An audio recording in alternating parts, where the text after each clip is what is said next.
ఎవరైనా ప్రముఖులు చెప్పినట్లుగా ఏదైనా విషయం నిజమని నమ్మారా?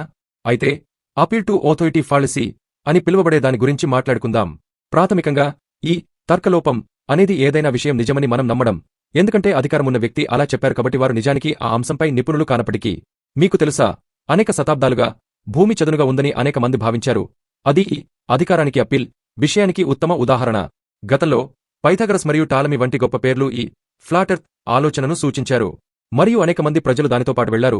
ఎందుకంటే నిజమైన రుజువులు లేవు, కానీ ఎందుకంటే ముఖ్యమైన సాంస్కృతిక మరియు మత నాయకులు దానిని బ్యాకప్ చేశారు. ఈ ఆలోచన విధానం, ఈ తర్కలోపం, వాస్తవానికి ప్రజలు తమ కళ్లతో చూడగలిగేదాన్ని విస్మరించడానికి, ప్రయోగాలను విస్మరించడానికి మరియు ఈ అధికార పురుషులను అందంగా నమ్మడానికి దారితీసింది. మెగెల్లన్ మరియు గెలీలియో వంటి అన్వేషకులు గుండ్రని భూమికి నిజమైన రుజువుతో వచ్చే వరకు ఈ మొత్తం ఫ్లాట్ ఎర్త్ పురాణం చివరకు పగులగొట్టబడింది. కాబట్టి ఇక్కడ పెద్ద టేకావే, అధికార స్థానాల్లో ఉన్నవారు కూడా తప్పు చేయవచ్చు.